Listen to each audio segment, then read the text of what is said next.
e bem-estar para você. Fique ligado, vem aí a próxima atração.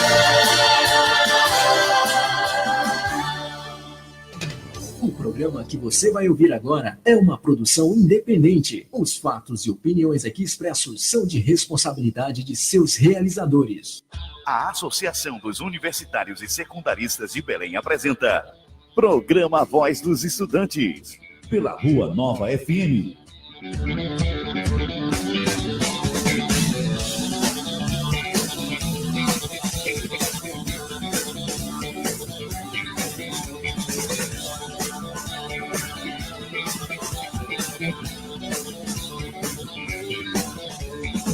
Quem foi que disse que amar é sofrer?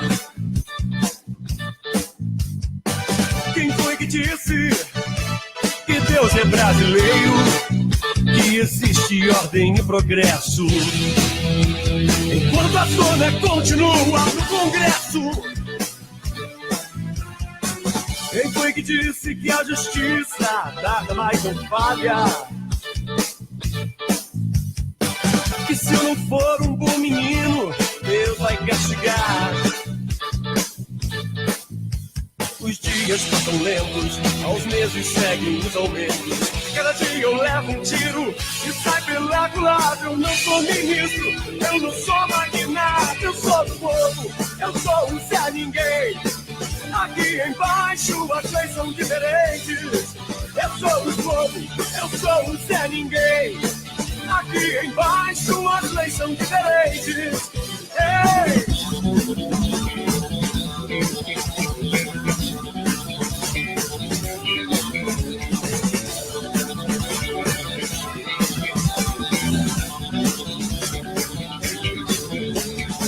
Quem foi que disse que os homens nascem iguais? Quem foi que disse que deputado não ganha mensalão? Se tudo aqui acaba em samba, o país acorda bamba. Querem me derrubar. Quem foi que disse que os homens não podem chorar? Quem foi que disse que a vida começa aos 40? A minha acabou faz tempo, agora entendo por quê. Cada dia eu levo um tiro e sai pela culatra. Eu não sou ministro, eu não sou magnata, eu sou do povo, eu sou o Zé Ninguém. Aqui embaixo as leis são diferentes. Eu sou do povo, eu sou o Zé Ninguém. Aqui embaixo as leis são diferentes. Eu sou do povo, eu sou o Zé Ninguém. Aqui embaixo as leis são diferentes. Eu sou do povo, eu sou o Zé Ninguém. Aqui embaixo as leis são diferentes. Câmara tenta acabar com o voto secreto. Outros apostam na ficha. Acusados de corrupção do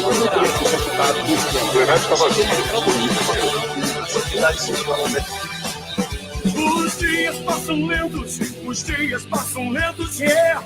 Cada dia eu levo um tiro, cada dia eu levo um tiro. Eu sou ministro, eu não sou magnata, eu sou do povo, eu sou o Zé Ninguém. Aqui embaixo as leis são diferentes. Eu sou do povo, eu sou o Zé Ninguém. Aqui embaixo as leis são diferentes. Eu sou do Programa Voz dos Estudantes. Apresentação: Eric Lima.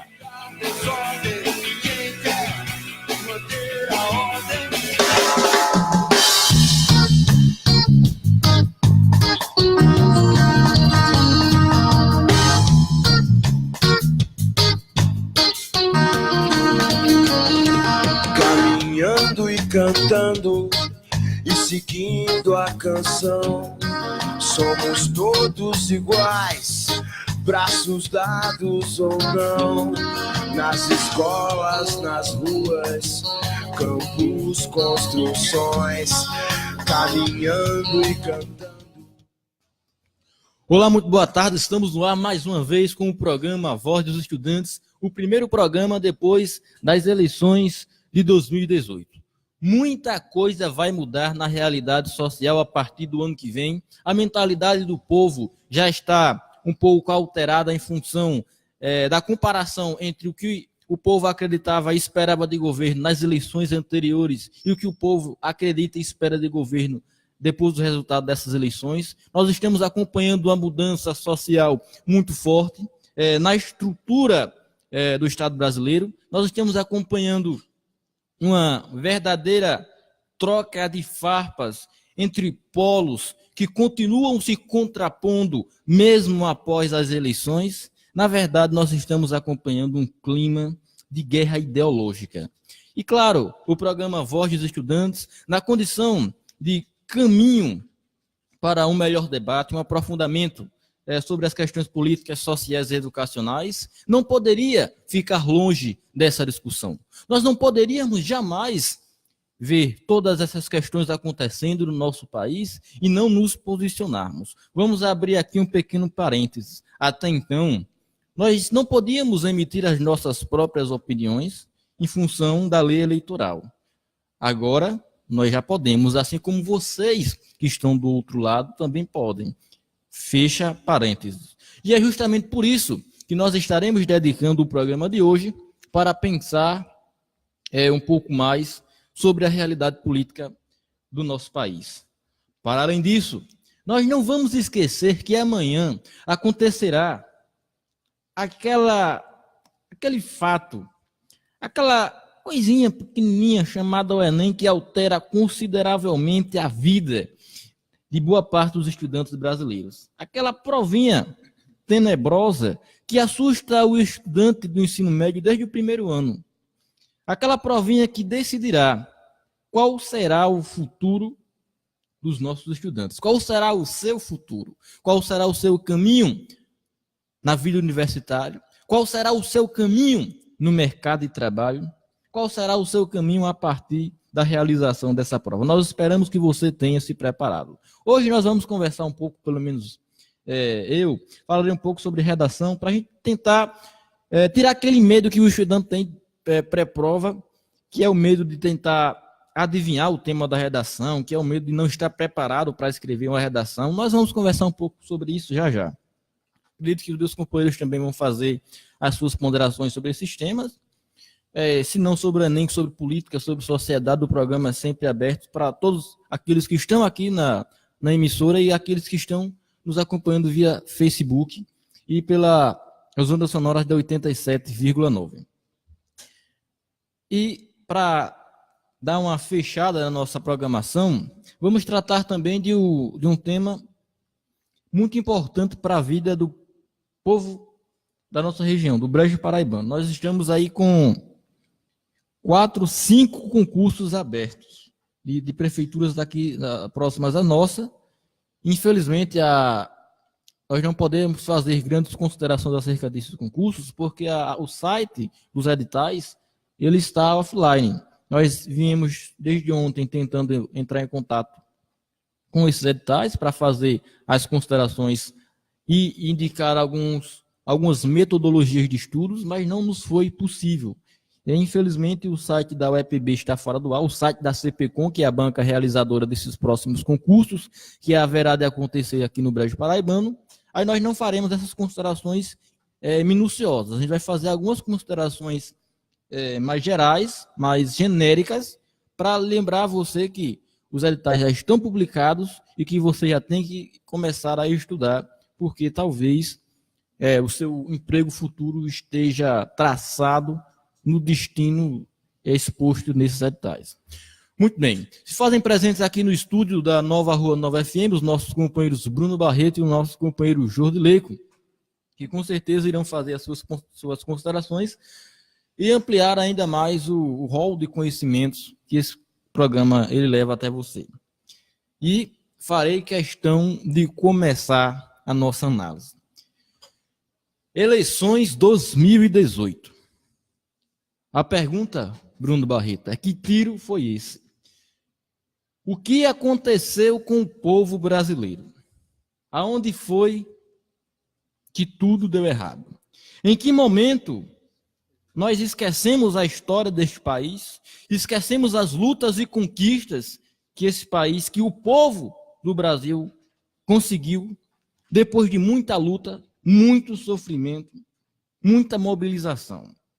De repente o povo decide abandonar todos os direitos sociais suadamente conquistados, em nome de um projeto ideológico fictício, fantasioso, típico de desenhos da Disney, em nome de um projeto e programa de governo com completa abstração de tamanho absurdo que o próprio candidato se recusou a defender o seu projeto na televisão. Ele mesmo, o candidato eleito, agora nosso presidente Jair Bolsonaro, que simplesmente desistiu de participar de todos os debates do segundo turno, inviabilizando a discussão de suas propostas, provou para o povo brasileiro que nem ele queria discutir as propostas dele, porque eram abstratas demais, eram completamente desnorteantes.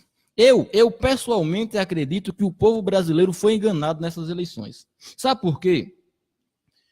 Eu pergunto a você que está nos acompanhando, o que é liberalismo?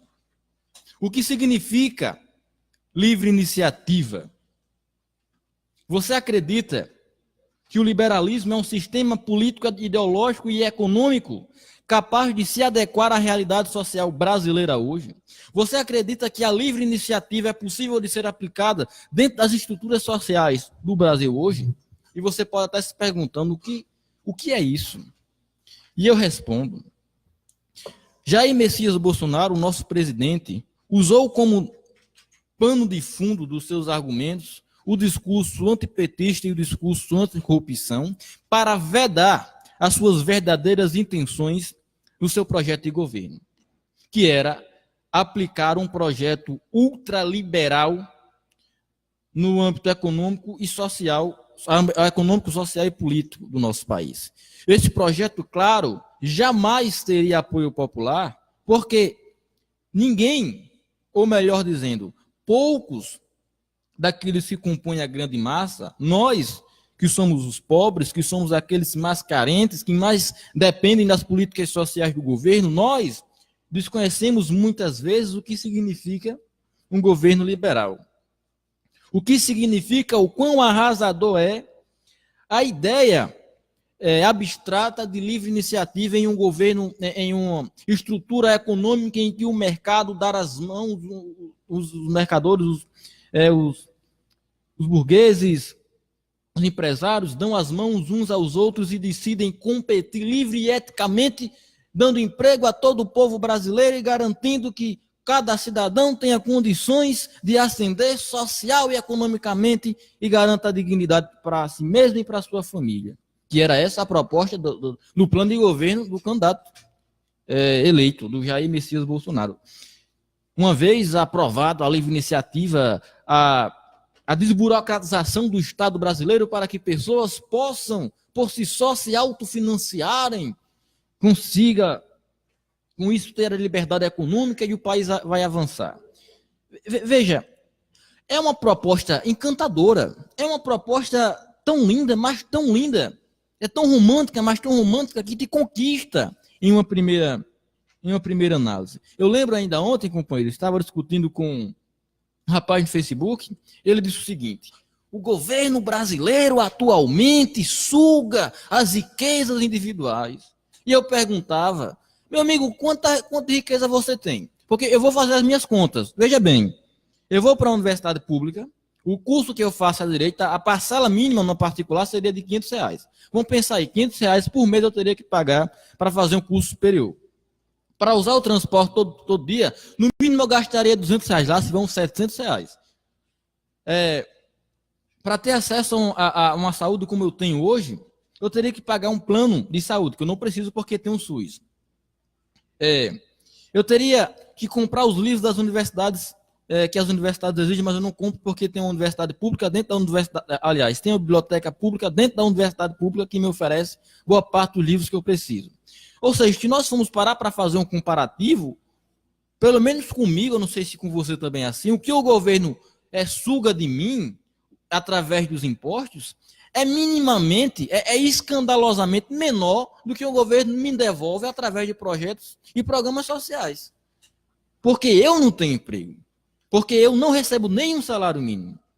Mas todos os projetos e programas sociais que eu sou beneficiário somam muito mais do que um salário mínimo mensal. Então, que discurso é esse que afirma que o povo brasileiro está sendo sugado?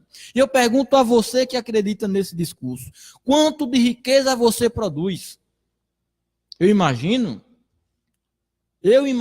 que se o nosso país realmente fosse formado por cidadãos que produzem riquezas, nós não precisaríamos de um governo assistencialista. O governo assistencialista é necessário porque o povo ainda é um povo carente. Nós ainda temos uma população carente muito grande no nosso país. Então, os impostos, eles existem para que seja possível a existência também de projetos e programas sociais. E aqui eu pergunto de novo, você que acredita nesse discurso, o que de riqueza você produz? Faça uma análise comparativa, faça os cálculos, vá para a calculadora, pegue a nota fiscal de tudo que você gasta, de tudo que o governo rouba, como você diz, de impostos, e pense em tudo que o governo traz de retorno para você através de programas sociais. Faça análise comparativa e você vai perceber que esse discurso de que o governo lhe suga é um discurso completamente sem base social hoje. É um discurso que deve, claro, atender às demandas dos grandes milionários, dos indivíduos que são abastados, que têm grandes fortunas, mas o povo não produz riqueza. Então, por que nós nos deixamos levar por esse discurso? Sim, boa tarde, Érico, boa tarde, Bruno. Já que você está indo para esse lado, eu vou adiantar aqui um pouco da nossa análise e trazer um base no que você está falando. Eu estava vendo em outro momento algumas falas do Kim Kataguiri, que é um membro do MBL, e um dos discursos que eu percebi que essa onda liberalista assim, usou nesses últimos dias, nesses últimos meses e anos, e essa, vamos dizer, essa decadência momentânea dos partidos de esquerda ou centro-esquerda, é que, dá boa tarde aqui ao Adenê de Belém, né? O Fagner, o humorista aqui da nossa cidade. É uma honra tê-lo. Sim, então qual o discurso que eles usam? É de que a esquerda usa as pessoas como massa de manobra e querem que eles continuem pobres para ter o voto delas. Em contrapartida, eles oferecem a possibilidade das pessoas crescerem, ascenderem economicamente e serem, vamos dizer assim, empresários. Só que isso na prática não se dá porque suponhamos que a partir de hoje o Brasil fosse um país selvagemente liberal e aquelas pessoas que têm uma nova invenção, que criaram uma nova empresa, começam a ascender. É óbvio que as empresas que já estão aí não vão deixar que isso aconteça. Aí vai acontecer o fenômeno do oligopólio, vai acontecer aquele esquema de você reduzir os preços, você que tem uma empresa mais forte, com mais tempo no estado, no país, para que aquela quebre, a ponto de você crescer sozinho. Então, isso na prática não dá certo, sem falar que o liberalismo, por exemplo, em 29, a Grande Depressão, foi salvo, inclusive, por um pensamento econômico de Keynes, o qual o Bruno também conhece bastante, e que é muito criticado por esses liberais, sendo que eles se utilizam bastante, como o Eric falou, do pensamento romântico, principalmente de von Mises, que inclusive tem um instituto aqui no Brasil, Eric, que possibilita todas as suas obras nesse site e acaba formando jovens. O lado do livro eu achei interessante, porque eu sou um curioso e gosto de ler os dois lados. E Keynes é uma política mais voltada, por exemplo, para o que foi o governo Lula e o que foi proposta, por exemplo, nessa eleição de um Ciro, por exemplo. Então, há muito essa discórdia da ala mais à direita ou à extrema-direita contra o pensamento keynesiano. Uma das resistências mais fortes, por exemplo, que pessoas como o Kataguiri afirma, é que se não seguir esse modelo que eles estão propondo, que não é o keynesianismo, é mais a favor, como eu posso dizer, um modelo do Adam Smith, só que um pouco bem mais apurado. O próprio Mises. Porque você, no modelo keynesianista, me corrija não se eu estiver certo, para o modelo de Keynes dar certo, você vai ter que criar um equilíbrio na sociedade. Para isso, você vai ter que criar aquele estado de bem-estar social, resumindo. Você vai ter que dar uma vida de qualidade ao trabalhador para ele produzir mais. E isso implica em criar mais leis trabalhistas. Só que, ao que parece, existe esse conflito entre os grandes empresários e as leis trabalhistas. Porque nem todo grande empresário vai querer pagar todas as leis que a CLT prevê. E aí que está jogada, ao mesmo tempo que eles querem implantar esse modelo liberal, eles querem reduzir a influência da CLT. Como diria o historiador Leandro Carnal, a elite financeira aqui no país não se acostumou nem com a Lei Áurea, quanto mais com a CLT, Bruno.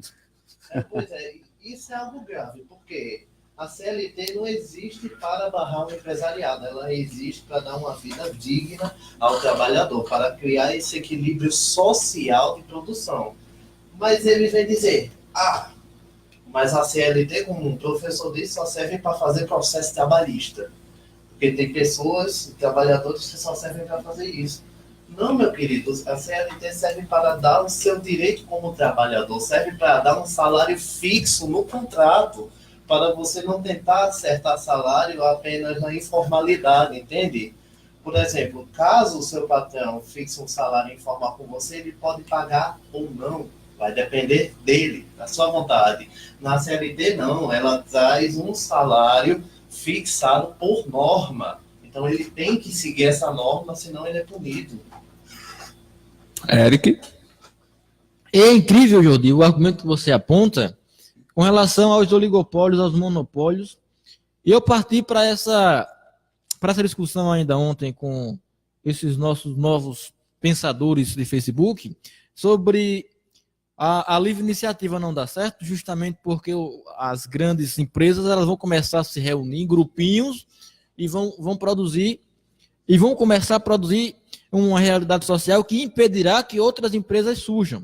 E a desculpa para essa realidade acontecer no Brasil é sempre a mesma dita por todos eles. O problema é que o Estado está interferindo,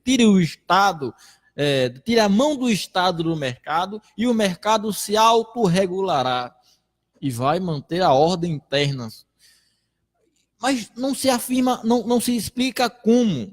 Então, e aí que volto para a minha crítica inicial. Nós trocamos um projeto social de governo fixo e estável que estava dando certo, porque não me venha dizer que o governo do Partido dos Trabalhadores nesses 13 anos deu totalmente errado. Nós tivemos uma baixa na questão administrativa no último governo da gestão Dilma, mas nos dois governos de Lula e no primeiro governo da Dilma nós tivemos os melhores momentos da realidade social, política e econômica desse país. Então, o que aconteceu foi que nós trocamos um modelo de governo estável e que estava dando certo por uma ideologia abstrata que nós não fazemos a menor ideia de como é que ela vai se dar. A única certeza que nós temos é que essa galera aí que entrou, ela tem uma sede de poder muito grande. Eu lembro do Kim, que você citou, ele foi eleito deputado federal num dia, no outro ele já lançou-se candidato a presidente da Câmara. Por quê? Porque eles querem tomar todos os espaços de poderes. Eles dizem, a esquerda tomou o poder no país e eles estão fazendo a mesma coisa que eles disseram que eles estavam criticando. Aí eles dizem de um lado, os professores são perseguidores e eles estão incentivando os alunos a perseguirem. Eles dizem de um lado, a esquerda implanta a ditadura, mas as ditaduras que tiveram no Brasil foram eles que fizeram. Entendam, nós trocamos um plano de governo estável que estava dando certo por uma ideologia completamente furada. Bruno, queria fazer comentários a isso? Não, é que boa parte desse modelo de governo que eles estão querendo trazer é algo velho já. Sim. Repetido e só fazer uma anedota histórica rápida aqui, para pegar muito tempo. Esse foi o modelo de um presidente chamado Ronald Reagan no ano de 1973 nos Estados Unidos. O que Ronald Reagan pregou?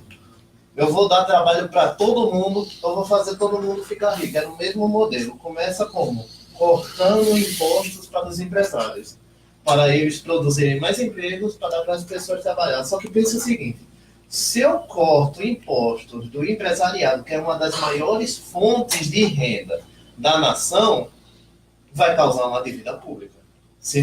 Vai causar. E a medida que o Reagan tomou nos Estados Unidos foi tributar impostos para os trabalhadores, para a classe mais baixa, que eles tinham que pagar. Então, todas aquelas pessoas de economia menor tinham que pagar mais impostos que o normal.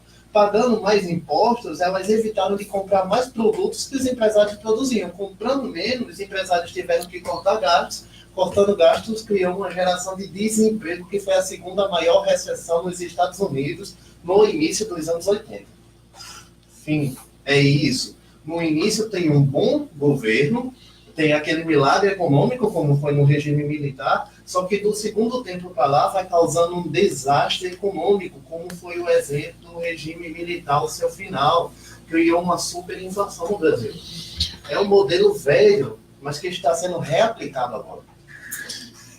Mas aí foi a escolha do povo brasileiro, né? Deixa eu mandar um abraço para o nosso companheiro Sérgio Alegado, que está nos acompanhando via live no Facebook, nosso companheiro de guerra, nosso companheiro de luta, que também tem as suas visões econômicas, políticas e sociais, que nós convidamos para que ele deixe à disposição as suas ideias para a gente compartilhar, para que compartilhe conosco e debata conosco também sobre essas questões tão perturbadoras. E o Enem a gente vai deixando, né? Daqui a pouco a gente fala do Enem, relaxa aí. Pois bem, trocamos aquele velho ditado popular, trocamos o certo pelo duvidoso. A questão é o que esperar a partir de agora. Eu espero uma debandada, sabe? Aquela galera que do nada começou a apoiar em massa Jair Messias Bolsonaro, quando perceber que o que eles estavam acreditando que ia acontecer não acontecerá, esse pessoal vai ficar desolado, esse pessoal vai ter o seu ego ferido, vai ter vão estar com a sua alma inflamada e buscando uma outra solução, porque Bolsonaro não foi aquilo que eles esperavam que fosse. E é aí que nós vamos entrar em um conflito social realmente denso de ser resolvido. Nós já estamos em um. Mas quando nós fazemos uma escolha, uma escolha apaixonada, diga-se de passagem, e essa escolha dá errado, a decepção, quando ela vem, ela é muito forte. E nós tendemos a tomar escolhas muito piores quando nós estamos embriagados pela decepção. Exato. E qual é o meu medo? Caso o Bolsonaro der errado, vai causar um extremo desânimo político e vai propiciar novamente que as pessoas elejam, no engano, pessoas cada vez mais autoritárias. Porque não se engane, Bolsonaro foi uma dessas pessoas que surgiu em um desânimo político, em um período de crise, em um período onde de extrema corrupção que estava sendo relatado, e ele veio com promessas que vários líderes antes vieram que se mostraram falsas. Promessas de resolução, de trabalho para todo mundo, de uma economia estável, e que no final sempre terminaram em catástrofe.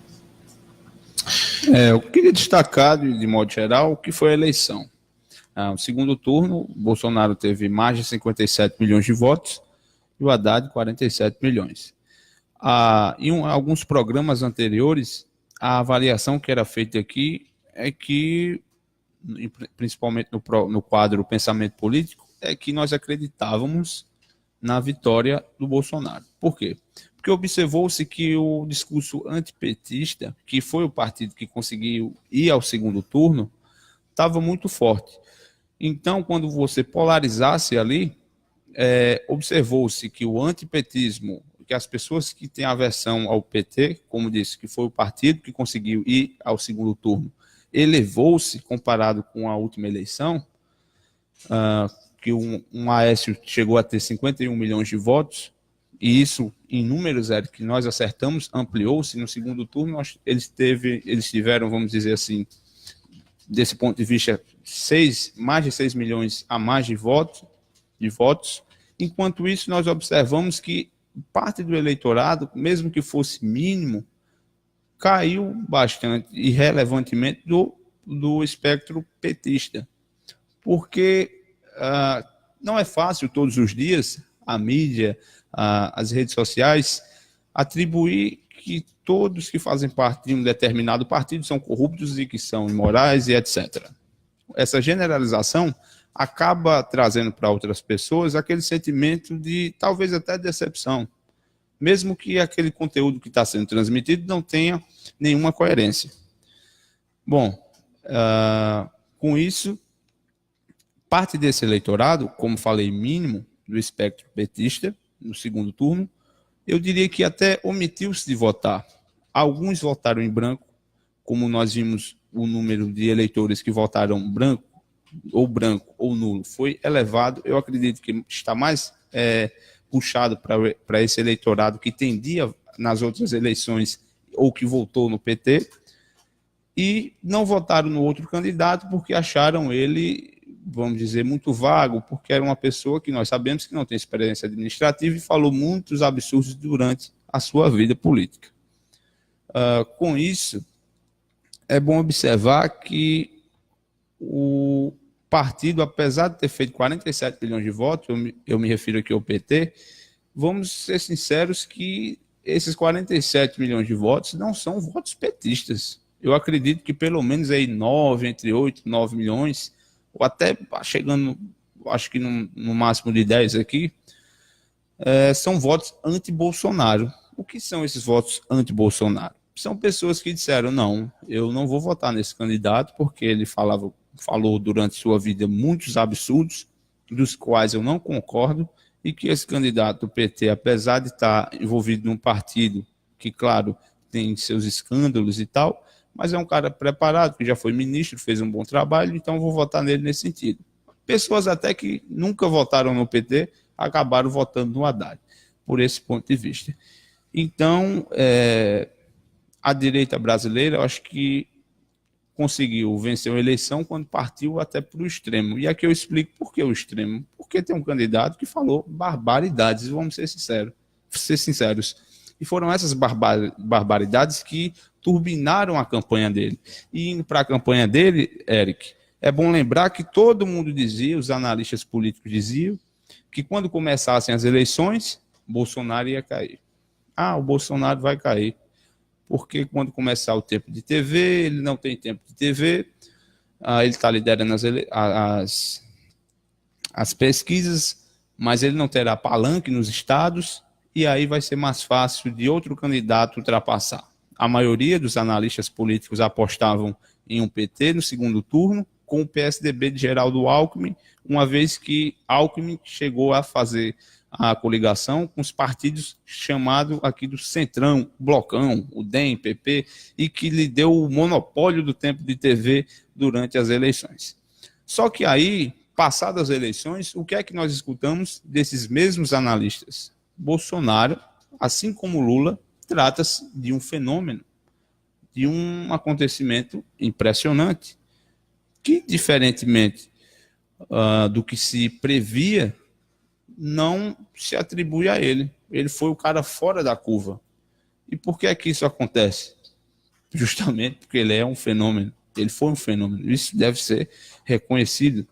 As redes sociais foram muito importantes, verdade.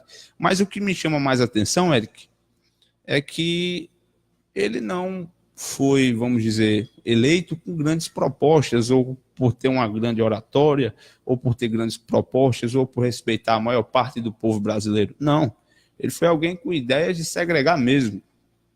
Alguém com declarações absurdas mesmo, até para determinados grupos sociais. Então, uma coisa que eu gostaria de deixar claro é que a partir de agora, a partir de 1º de janeiro, eu falo assim, o nosso presidente Jair Bolsonaro, uma vez que ele foi eleito pela maioria avassaladora do povo brasileiro, e o povo brasileiro é soberano, está lá na Constituição, o poder emana do povo. E uma das formas das pessoas se utilizarem desse poder é através do voto, e esse voto tem que ser respeitado. Em contrapartida, o que pode ser feito por as pessoas que não votaram no Bolsonaro é, de um lado, esperar e torcer para que o governo saia bem, já que estamos todos em um barco só, chamado Brasil, e que esse barco não afunde mais do que já está. E, por outro lado, essas pessoas podem também fazer uma oposição que eu diria limpa e justa, apontando os erros, propondo alternativas e evitando algumas atitudes que eu vi, por exemplo, da Gleisi Hoffmann, tentando aí puxar para o lado mais do radicalismo. Eu acho que isso é um equívoco, até porque o PSDB hoje paga esse preço, que foi um dos responsáveis de fazer toda a chincana durante a segunda gestão de Dilma, conseguiram fazer o impeachment, mas quando a coisa esquentou, inclusive eles tiveram alguns membros presos, alguns membros envolvidos com a Lava Jato, ou até mesmo agora com o governo Temer, o caso, por exemplo, de Aécio pedindo na cara de pau R$500 mil para pagar dívidas de campanha. Então, tudo isso corroborou para que o partido chegasse, eu diria, desmoralizado. Então, que os partidos não pequem por isso, até porque eu acho que hoje as pessoas, com o nível de informação que têm, não se deixam mais enganar como em outros momentos. Aí você pode dizer, e as ideias de Bolsonaro? Por que as pessoas acabaram votando nele? Essa eleição foi muito pautada pelo lado moralismo, do lado moralista, de que o cara tem que ser honesto e tal, apesar de Bolsonaro não ter vamos dizer assim, nenhuma afinidade com honestidade, porque o cara, 28 anos de deputado federal, o irmão recebia assessoria da Assembleia Legislativa, enfim, mas criou-se essa imagem dele e conseguiram aí eleger o candidato e agora presidente, aliás, a partir de janeiro, o Jair Bolsonaro. Queria passar aqui a palavra para Eric, para não ficar falando sozinho aqui, mas é um pouco disso. Pois é, eu gosto muito das participações de Rodinho em função da tecnicalidade. Ele traz os dados, ele traz a informação. Eu sou muito mais perturbado nesse sentido. Mas vamos lá, levando o argumento, levando a bola para frente. Você colocou, Joti, uma questão muito interessante, que foi a construção da imagem do Bolsonaro. E essa construção dessa imagem vai ser difícil, desconstrução, porque ele já começou a mostrar que a mídia de oposição no governo dele não terá voz. Ele já começou a mostrar que a mídia que fará oposição, ou que apresentar notícias que de alguma forma divija do que ele acredita que seja correto, não terá condições viáveis de ter acesso ao público. Eu já lembro que numa das primeiras entrevistas ele já soltou aquela velha indireta, dizendo que o governo não ajudaria a mídia que mentisse sobre o governo. O que é que o Bolsonaro iria caracterizar como mentira? Será que, eventualmente, em um governo Bolsonaro, havendo um ato de corrupção e uma mídia dessa, por aí, descobrir, publicar, será que essa mídia será perseguida? O que ele quis dizer quando disse que não ajudará a mídias que mentirem sobre o governo? Também a questão de mentira vai depender muito do que é a mentira. A mentira pode ser uma opinião que fira aquele determinado político, por exemplo. Ele também proferiu palavras nesse sentido, eu observei esses dias com a Folha de São Paulo. Sim. E falando em redes, em emissoras, eu acho que a Rede Record, por ter seu master como um dos apoiadores de Bolsonaro, deve receber uma cota maior que a Rede Globo. E talvez a Globo não seja uma aliada tão forte do Bolsonaro. Não sei, vamos esperar para ver. Agora, uma coisa que me chama a atenção, Eric, que esse pensamento imediato de fora a corrupção, honestidade, é Sérgio Moro, e vai acabar a corrupção, vai acabar a bandidagem. Esse pensamento imediato sempre surge no momento de crise. Todo mundo aqui já passou por alguma crise, nem que seja aqueles devaneios existenciais do estudante ou de alguém que está na adolescência e tal. Para as pessoas que passam uma crise financeira em casa, para as pessoas que passam alguma crise em algum momento da sua vida, vocês podem observar que são nesses momentos em que nós menos enxergamos. Sim. A visão fica obscura. Então, talvez, eu posso dizer aqui, que o Brasil fez uma escolha obscura. E também, pelo outro lado, eu não sei como se daria um governo de Fernando Haddad. E aqui também existe essa incógnita. Do mesmo jeito que é muito colocada essa nova gestão do Bolsonaro como uma incógnita. O que eu quero dizer quando falo do lado extremo de dizer honestidade, honestidade, honestidade, é que nem só de pão vive o homem, e também não só de discurso de honestidade vive um governo. Um governo precisa administrar bem para o povo, tem que gerar emprego. Se ele não gerar emprego, a crise continua alta. Está em pauta aí a Previdência Social, com propostas, principalmente, que ferem direitos já adquiridos e que, aliás, deixa eu fazer uma correção, direitos adquiridos pela nossa Constituição, não. Essas pessoas que já adquiriram o direito até a lei, mesmo com a reformulação da lei, elas vão manter o direito. Mas eu digo, quando eu me refiro direito adquirido, eu me refiro a conquistas que já foram alcançadas e agora poderão ser retrocedidas. Sendo que existe aí, Bruno, vamos dizer assim, uma incoerência no discurso. Por quê? O Brasil hoje está beirando aí o desemprego 14%. Com o governo Dilma até 2014, estava em 6, alguma coisa que eu não me lembro. A partir de 2005, descambou. Foi período de impeachment, aumentou com o Temer, e o dólar também disparado. O que é que acontece? Com a baixa do desemprego, a Previdência Social passa a arrecadar mais, porque mais pessoas estão trabalhando, e aqui eu abro um parênteses, trabalho formalizado. Não é esses biscates que nós temos por aí, não. Que com essa reformulação, com essa reforma trabalhista, possibilitou muito a informalidade, e essa semana, eu me esqueci agora o dado, o número exato, mas o Brasil atingiu o seu maior índice de informalidade de trabalho. Então, tudo isso prejudica a nossa nação, e inclusive a geração de emprego será um dos grandes desafios de Bolsonaro. Eu acredito que ele vai conseguir baixar de imediato aí, acho que chega até uns 3 pontos de início. Mas a que custo será? Uma vez que ele já declarou o seguinte, o trabalhador deverá escolher entre ter poucos direitos e ter trabalho, ou ter muitos direitos e não ter trabalho. Ora, isso é um equívoco, uma vez que países como a própria Alemanha reserva grandes direitos trabalhistas, outros países aí da Europa, inclusive, dão aula para o Brasil. Eu acho interessante que as pessoas, principalmente do espectro dele, se utilizam muito de exemplos lá de fora, como, por exemplo, do liberalismo, do pensamento capitalista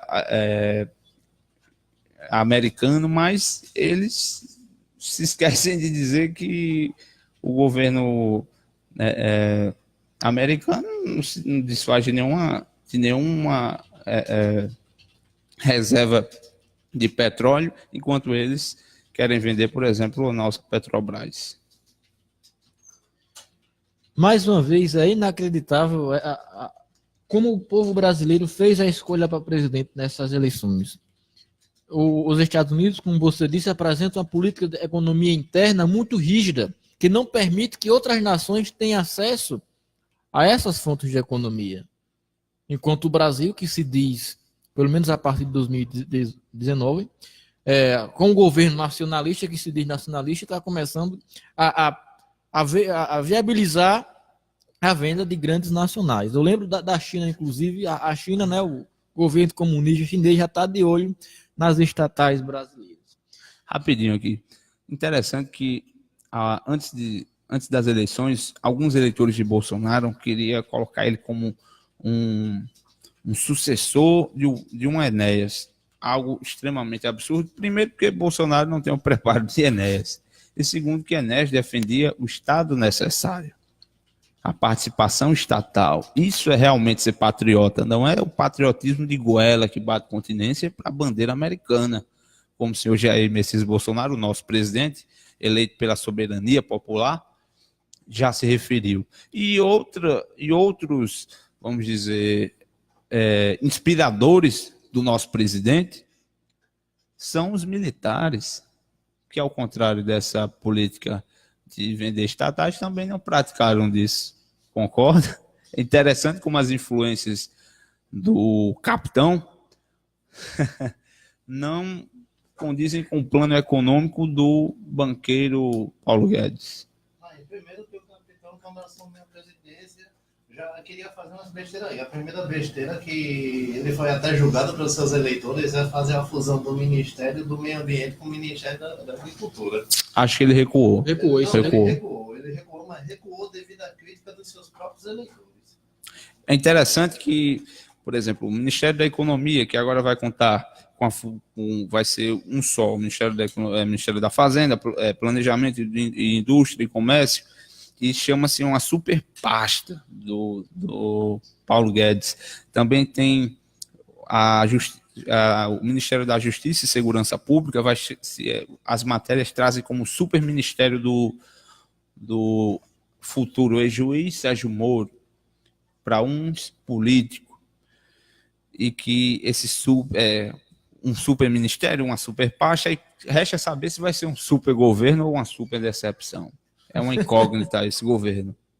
Mas a super pasta, por exemplo, do Moro, que afirmou há 2 anos que nunca entraria na política, e aqui as pessoas que dizem, mas ele está assumindo um cargo, meu querido, é um cargo político. Qualquer livrinho que você comprar aí de cientista política, de entender dos cargos de confiança de um governo, você vai entender que é um cargo político. Então, não caia na besteira de dizer que o Sérgio Moro aceitou um serviço não político. Até porque eu acredito que nos últimos anos ele foi muito passional. Quem discordar de mim, basta entrar no YouTube e procurar algumas audiências que ele realizou enquanto era juiz. Eric?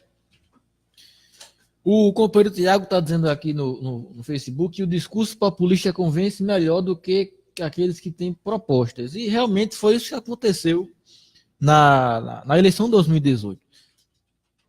Eles acusavam a oposição de fazer discurso populista e eles próprios se utilizavam do discurso populista. Não pode concluir, mas tem algo que... Não, fique à vontade. Pronto, eu vou falar. O que é que acontece? O Bolsonaro hoje, eu li a matéria, trouxe até aqui, vamos falar, já que a gente está trocando aqui as ideias, misturando tudo, ele falou que pretende cortar as relações com Cuba. A justificativa dele é que Cuba desrespeita os direitos humanos. Eu fico impressionado com um cara que tem declarações absurdas contra, principalmente, os princípios dos direitos humanos. Se um cara diz, eu sou a favor da tortura, tem que torturar mesmo. Um cara desse faz jus dizer que vai cortar uma relação com um Estado, com uma nação, por desrespeitar os direitos humanos. Por outro lado, eu acho interessante esse discurso dele, que é o que você acabou de dizer. Por exemplo, falava porque um determinado lado político se utilizava do populismo, vamos dizer assim, e ganhou com o populismo como um fenômeno de direita, algo mais raro, pelo menos aqui no Brasil. Ele disse que foi o PT, por exemplo, os partidos de esquerda, e aqui eu não estou fazendo defesa de determinado partido, estou apenas avaliando com base no que era que estava falando, de que ter segregado os negros dos brancos, foram eles que segregaram.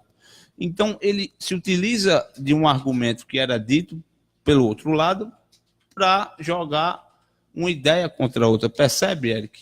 Como ele se utiliza da ideia oposta para absorver e fazer com que o feitiço volte contra o feiticeiro. E foi um feitiço muito bem lançado, porque o povo se deixou levar muito facilmente. Companheiro, a Gil, do programa Palavra Aberta, ela está parabenizando pelo nível do programa e está fazendo uma provocação. Ela disse o seguinte: a direita lançou 4 candidatos. A direita usou toda a munição. Se tivéssemos a capacidade de avaliar, na verdade, quem elegeu Bolsonaro foi Sérgio Moro, que segurou Lula sob custódia da justiça. Com Lula solto, a direita não teria vencido as eleições. Por isso, Sérgio Moro já recebeu a oferta de Bolsonaro.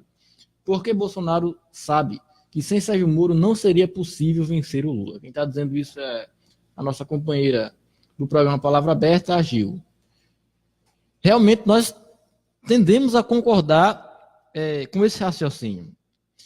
Primeiro porque o juiz Sérgio Moro se demonstrou bastante partidário em todas as suas ações, quando prendeu o Lula, quando manteve o Lula preso, quando não possibilitou que o Lula participasse das eleições. Justamente o argumento, evidentemente, dele jamais seria isso, mas nós sabíamos que o objetivo final era impedir que Luiz Inácio Lula da Silva se candidatasse, porque não tinha direito a que se segurasse, que se resistisse, que se garantisse na presença de um Luiz Inácio Lula da Silva que transformou a realidade política e social desse país, e transformou para melhorar. Inclusive com a sentença bastante, vamos dizer assim, discordada, bastante rechaçada pela nata dos técnicos jurídicos do direito penal, como um Juarez Cirino, como um Luiz Flávio Gomes, que também critica grandemente essa sentença dele, por ter se baseado no conjunto indiciário das provas.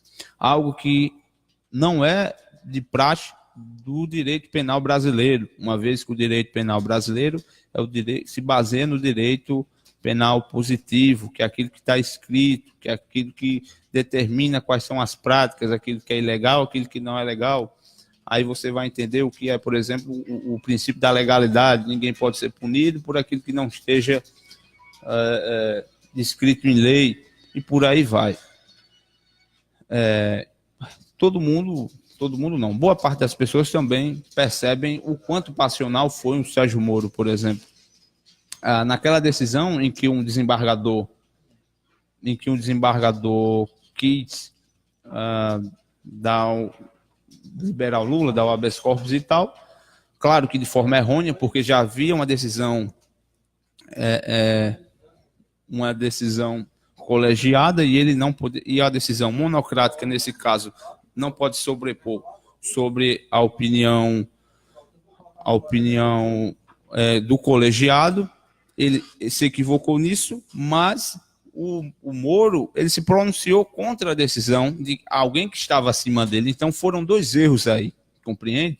O Moro poderia ser correto a partir do momento que ele apontasse ao Gebran, informasse ao Gebran, dizendo, olha, ele está errado, mas isso em bastidores, para que o Gebran, que tem sim a hierarquia, que é hierarquicamente igual ao juiz que deu o habeas corpus ao Lula, ao Gebran, sim, ele teria esse poder, ele tem esse poder.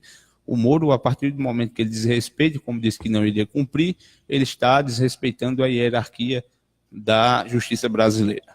Companheiro Jordi, nós temos ouvinte, ele disse que queria falar com a gente. Olá, muito boa tarde, seja bem-vindo ao programa Voz dos Estudantes. Boa tarde. Primeiro, eu quero agradecer o espaço e o espaço do contraditório. Por favor, você poderia se afastar um pouco da rádio, do seu rádio, por favor, que está dando eco. O sistema democrático sempre ele é salutar para o contraditório. Haja vista, vivemos na democracia. Eu discordo um pouco com relação a dizer que realmente, em alguns momentos, o governo Lula teve suas coisas boas, porque ninguém é ruim 100%, nem ninguém é bom também 100%. Mas a gente há de convir que nesse nosso país foi descoberto o maior esquema de corrupção já visto na América Latina, por não dizer no mundo, onde foi tirado dinheiro da educação, dinheiro da saúde, com esse maior escândalo na Petrobras, que foi o desvio de verbas públicas, que foi o tiro de misericórdia em toda a sociedade, onde nós trabalhadores trabalhamos quase que 6 meses para pagar imposto nesse país, onde uma cúpula se usurpou do poder, onde existe um cidadão por nome José Disseu, que disse que temos que ganhar de toda forma assumir o poder. Eu acho que a democracia não é assim. A democracia tem que ter a divisão, os poderes. Em si, ele tem que ter a rotatividade, porque senão temos uma ditadura. A ditadura, às vezes, não é só militar. Existe a ditadura também socialista. Aquela ditadura da Venezuela, que é o espelho maior que o PT tem, é a Venezuela. Não é? Tanto que o ex-presidente Lula, ele elogiou demais o presidente da Venezuela, colocando ele como um líder de uma nação da América Latina. Então, o que eu estou querendo dizer é o seguinte: o nosso país hoje é outro. Ou seja, tomamos a decisão, foram mais de 50 milhões de brasileiros que escolheu dar um feedback, um fim no PT, para que outra facção, ou seja, outra composição política, ou seja, o que for, assuma este poder para também ver se vai fazer alguma coisa. Se não fizer, a gente também tira daqui a 4 anos. Agora, o que a gente não pode é endeusar um político que está preso, condenado em segunda instância por corrupção. Não só foi o juiz Sérgio Moro que condenou, foi o TRF4, foi o Supremo, vários colegiados. E vale a pena se dizer que a maioria desses juízes que foram colocados lá foi o PT que colocou. E esses juízes acharam por bem que ele que tem que ser condenado. O TRF4 aumentou a pena. Então não vamos colocar que Sérgio Moro é partidário, que é isso, que é aquilo.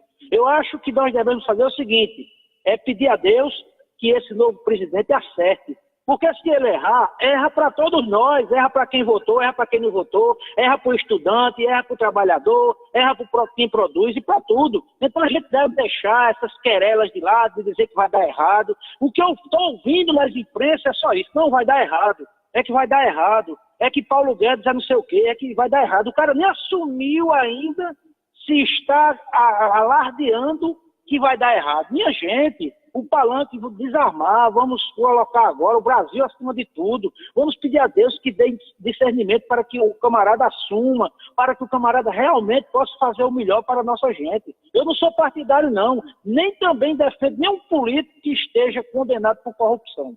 Não tem, porque nós brasileiros sentimos uma vergonha de dizer que é o único país do mundo aonde ainda se venera corrupto. Isso aí é um absurdo. Então era essa a minha participação, é a participação do contraditório que tem que ser salutar no regime democrático de direito. Então todos vocês tenham uma boa noite, muito obrigado pelo espaço. Olha, nós agradecemos também a sua participação e isso prova que nós temos essa dualidade muito bem explicitada no programa Voz dos Estudantes. Agradecer realmente a posição do nosso companheiro. Infelizmente, eu acabei perdendo o seu nome, mas eu espero que você participe dos próximos programas e continue fazendo os seus posicionamentos. Eu tenho também algumas considerações. O companheiro Jordi queria começar, por favor. Eu queria agradecer a participação dele, inclusive enriqueceu a nossa participação aqui, o nosso programa. Estamos precisando de mais participantes. Claro. Por favor, participe. Mas eu acredito que o ouvinte não estava ouvindo desde o início, porque ele falou que precisava desarmar o palanque e tal. Isso foi uma das informações trazidas aqui por mim. Inclusive, eu critiquei aqui alguns posicionamentos de alguns políticos, principalmente eu me referi aqui a Gleisi Hoffmann, que estava aí com um discurso de que não tinha aceitado a derrota. Inclusive, eu falei aqui que o povo é soberano e tal. Enfim, ele está correto na sua visão. Alguns pontos dele eu discordo em dizer que o país deu um fim, por exemplo, na corrupção, pelo que eu entendi, e disse que o país deixou de venerar corrupto. Como existe o contraditório, eu acredito que não deixou necessariamente de venerar corrupto, uma vez que Onyx Lorenzoni, que é ministro, foi indicado para ser o ministro da Casa Civil, ele é réu confesso, então até aí a gente não deixou de venerar. E nem deixar de ter pessoas que praticaram de atos ilícitos de participação no governo. Outra pessoa que esteve recentemente com o Bolsonaro, como o Alberto Fraga, também foi alguém bastante ali agradecido, elogiado pelo próprio Bolsonaro. Então, as relações de quem participou de esquemas, por exemplo, infelizmente, meu caro ouvinte, ainda não foi o momento. Eu gostaria muito também que o país acabasse com a corrupção, acabasse com a fome, acabasse com tudo, e principalmente com a corrupção na política, porque eu me sinto muito impotente como cidadão quando vejo que milhões de milhões foram desviados, por exemplo, de hospitais que poderiam ser beneficiados, de escolas públicas que nós poderíamos melhorar para os nossos estudantes, dos quais hoje nós temos um déficit muito gigantesco, inclusive em avaliações internacionais como o PISA, enfim. Agradeço mais uma vez a sua participação. Só para corroborar com o discurso de Jordi aí para o colega, Gostaria de me apresentar, eu sou Bruno Barreto, se não conhece, eu sou a parte histórica aqui do programa. Só queria refutar uma coisa sobre o argumento que o senhor utilizou, que finalmente o brasileiro deixou de gostar de corrupto, de eleger corrupto. Eu sinto muito, não. Porque acontece o seguinte, a corrupção não começou com o PT, é fim. Boa parte do discurso que o senhor utilizou parecia que a corrupção existia a partir do PT. Uma coisa que eu concordo foi: a corrupção existiu com o PT, porém não começou com ela.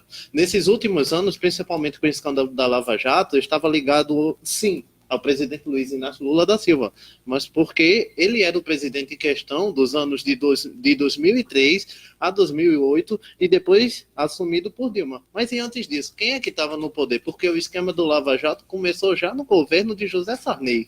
Começou nem com Fernando Collor, que foi impeachmentado, começou com Sarney. Isso já foi um abacate que foi passado de geração em geração. Então, foi um abacate explosivo que estourou na mão do... Exato. Estourado e ampliado, vamos ser sinceros com Exato. o PT, né? O que eu posso dizer é o seguinte: o escândalo da Lava Jato ampliou com o PT? Ampliou, lógico, não estou aqui para contrariar isso. Agora, dizer que eleger Bolsonaro dentro das alianças que ele está fazendo, não esqueça que durante a campanha, a investigação do recém-deputado que foi eleito mais uma vez, Aécio Neves, foi cancelada e ele declarou apoio a Bolsonaro, querendo fazer já alianças no Senado. Pô, ele é um corrupto, ele estava sendo caçado, ele estava em processo de julgamento, já não vai ser mais julgado. E, novamente, não pense que quem chega no poder não tem que fazer essas alianças, porque boa parte do parlamento brasileiro, do poderio no Senado, ele está nesses esquemas de corrupção. São raposas velhas desde a redemocratização, outras são raposas velhas desde o regime militar. Então, se ele for querer fazer um governo sem corrupto, ele vai fazer sozinho. E ele não vai conseguir governar. Essa é a jogada. Licença, mas... Lembre-se, o povo votou em Bolsonaro, mas também votou em chapas corruptas, porque essas chapas corruptas estavam apoiando ele. Essa é a ideia da legenda que apoiou ele. Uma coisa que eu concordo com o ouvinte é que a grande mídia realmente está trazendo esse olhar desconfiado e pregando de forma implícita de que não vai dar certo. Eu acho que é um equívoco você, sem conhecer o governo, que ainda nem começou, eu acho que é uma espécie até, talvez, de boicote. Eu sei que é uma parte mínima da mídia que está fazendo isso, mas eu concordo com o ouvinte. A mídia não pode dizer de antemão, sem ter tomado posse, de dizer que vai dar errado, que vai dar errado e tal. Eu acredito que nós, como cidadãos democráticos que somos brasileiros, e esse é um pilar muito defendido nessa eleição da democracia, devemos respeitar a soberania popular, a decisão da maioria, e, como eu já falei aqui, quem não for a favor do governo Bolsonaro, a partir das suas posições políticas, das suas medidas sociais, a partir disso que as pessoas não concordarem, quem for oposição, eu acredito que se faça de forma limpa, para não acabar como um PSDB acabou nessa eleição, defasadamente. Aqui eu falo diretamente para os partidos. E quando ele acertar, eu acredito que as pessoas também vão elogiar do mesmo jeito. A própria mídia que está aí com esse olhar desconfiante aí, e já adiantando um possível desastre, como o ouvinte falou, eles podem também lá na frente elogiar. Mas nesse aspecto eu concordo bastante também com ele. Eu acho que é se precipitar um pouco. O Paulo Guedes, como foi citado na participação do nosso ouvinte, ele já mudou consideravelmente o tom de voz com a imprensa. Eu lembro que antes da eleição ele fez uma participação na Globo News, onde os jornalistas da Globo News dissecaram Paulo Guedes. Ele, dando uma de ovelhinha, foi respondendo na maior tranquilidade. E agora que ele sabe que vai ser ministro, ele está com um tom completamente agressivo. Eu acho que a mídia está preocupada por conta disso. Mas, de fato, nós não podemos estar julgando um governo de Estado que ainda não aconteceu. Mas eu queria apenas fazer um recorte da participação do nosso ouvinte, também no sentido de concordar, de um raciocínio que a gente já fez anteriormente, inclusive. O PT já passou 13 anos governando esse país. Quando um partido único passa um determinado período longo de tempo governando o país, nós podemos classificar que, no mínimo, alguma coisa na democracia não está funcionando. E eu realmente concordo com isso. E eu culpo, já fiz essa crítica aqui em outros programas, O próprio Partido dos Inclusive, licença, da Sim. sede de poder de um partido, né? Sim, Passar sim, vários anos. Claro, o PT inviabilizou a formação de novas lideranças sociais. É aí que está o problema. E essa jogada, porque 12 anos no poder inviabiliza a prática da democracia. Então, qual é a grande liderança do Partido dos Trabalhadores hoje? É Lula, e Lula está preso. Quem tem outro? Estão tentando formar a Haddad. Não vai dar certo isso. Inclusive, esse ano o PT inviabilizou até uma chapa muito bem elogiada e, segundo as pesquisas, as últimas pesquisas, me refiro, do primeiro turno, era um candidato que poderia ter vencido tanto o Haddad como o Bolsonaro, Sim, que era sim. o Ciro Gomes. Então, o Ciro Gomes, depois que se manteve calado no segundo turno, alguns petistas mais extremos disseram que ele era um traidor e tal, e o Ciro agora respondeu dizendo, não, traidor é aquele que dá a palavra e não cumpre. Eu não Sim, dei palavra sim. em momento algum. Outra coisa que eu gostaria de chamar a atenção é que um membro do PT disse assim, que o Ciro não passava no PT nem com reza braba. Então ele atendeu o pedido. Eu acho que ele não foi lá, não, apoiar o candidato, até porque, vamos ser sinceros, existe uma certa sede de poder exagerada do PT nesses últimos anos. E que parte do seu eleitorado eu vejo como pessoas até de bom coração, que tem uma gratidão pelo governo que foi, como parte do eleitorado do Nordeste. Algumas pessoas, a sua maioria, pelos números, pelo que está aí, são pessoas que têm sentimento de gratidão com o governo. Infelizmente, alguns membros do partido acabam se utilizando de meio que exagerado dessa gratidão que as pessoas têm. Mas pode continuar seu raciocínio. Me desculpe por ter interrompido.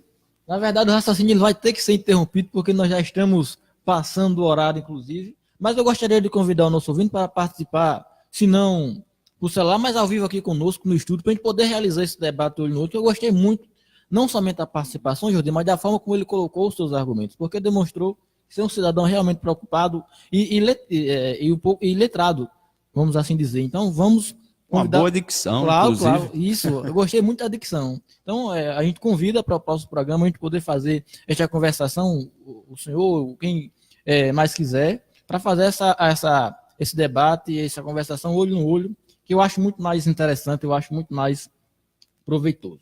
Mas aí já estamos passando aí quase 10 minutos do nosso horário do programa. Então, amanhã será realizado o Exame Nacional do Ensino Médio, a prova que poderá mudar consideravelmente a vida de você que está terminando o terceiro ano do ensino médio agora. Se acalme, cuidado com o que vai comer hoje à noite, porque a depender, né, você não vai comer uma buchada hoje de noite para não ter problemas, né, gastrointestinais amanhã. Eu sei que o tempo já está no limite. Wagner? Eu sei que o tempo já está no limite, mas atenção, você que tem um filho em casa, você que vai fazer um filho que vai fazer o Enem amanhã, uma filha, você que tem um vizinho que vai fazer, por favor, avise o seguinte: amanhã, informações do chefe de departamento de transportes da cidade, o Zenóbio, ele nos informou que o ônibus estará saindo amanhã entre 9 e 9h30 da manhã. Por que essa antecedência na hora de sair? Para evitar qualquer imprevisto na hora da prova, de o aluno não chegar lá, de o estudante não chegar lá já em cima da hora de os portões estar fechando e ter que ir para outro prédio porque não era aquele exato local que ele ia fazer a prova. Enfim, lembre-se, entre 9 e 9h30 da manhã, amanhã aqui na praça, estará saindo ônibus que levará os estudantes tanto para Guarabira como para Bananeiras. Informações do chefe de transportes do município. E já que nesse sábado não deu tempo de fazer uma pequena revisãozinha básica aqui sobre... Você faz a correção semana que vem. Semana que vem a correção e a dica para a próxima prova. Mas eu desejo boa sorte para você que vai fazer o Enem amanhã. Você que se preparou desde o início do ano, que estava na batalha, estudando todo dia, realizando exercício. Desejo boa sorte, que você consiga entrar para a universidade dos seus sonhos. O seu momento chegou. Não esqueça da identidade, do documento com foto. Não esqueça da caneta preta transparente. Não invente de tirar foto da sua prova, não. Porque tem uns cabos aí que estão... Esse negócio de filmar professor, de filmar... Vou estar esperando o Facebook e o Twitter, já com as primeiras imagens. Vá o mais cedo possível, reconheça o local da sua prova com pelo menos 2 horas de antecedência para evitar problemas. Essa prova pode mudar a sua vida, então desejamos nós da associação, desejamos para você uma excelente prova e que você consiga, assim, obter uma boa nota para entrar na universidade que você tanto quer. Pois bem, esse foi o programa Voz dos Estudantes de hoje. Nós agradecemos a sua audiência. Estaremos online na página no Facebook ao longo de toda a semana para esclarecimentos, para tirar dúvidas, para conversar sobre diversos assuntos. Basta você ir na barra de pesquisa do Facebook e digitar a sigla AUSB. Você vai nos encontrar, a sigla para a Associação dos Universitários Secundários aqui de Belém. Você vai conversar conosco. Estaremos tirando suas dúvidas, estaremos dando orientações, Enem, vestibulares e concursos públicos. Faremos aí o que estiver ao nosso alcance para ajudar no caminho que é os estudos para as diversas provas das nossas vidas. Mais uma vez, agradecemos a sua audiência e contamos com ela em nosso próximo programa. Até lá! Caminhando e cantando e seguindo a canção, então vem, vamos embora, que esperar não é saber. Quem sabe faz a hora e não espera acontecer. Então vem, vamos embora, que esperar não é saber. Quem sabe faz a hora e não espera acontecer.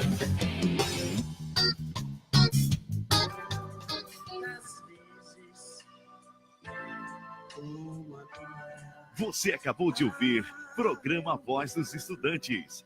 Agradecemos a sua audiência e contamos com ela em nosso próximo programa.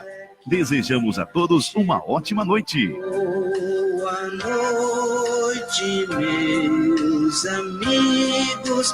Boa noite, vizinhança. Prometemos despedirmos sem dizer adeus jamais, pois haveremos de nos reunirmos muitas vezes mais. O programa que você ouviu foi de produção independente. Os fatos e opiniões aqui expressos foram de responsabilidade de seus realizadores. Produtos 13 de Maio apoia nosso prefixo. Essa é a ZYL 741, 87,9 MHz. Rádio Rua Nova FM Comunitária de Belém, Paraíba. Um empreendimento da ADECOM.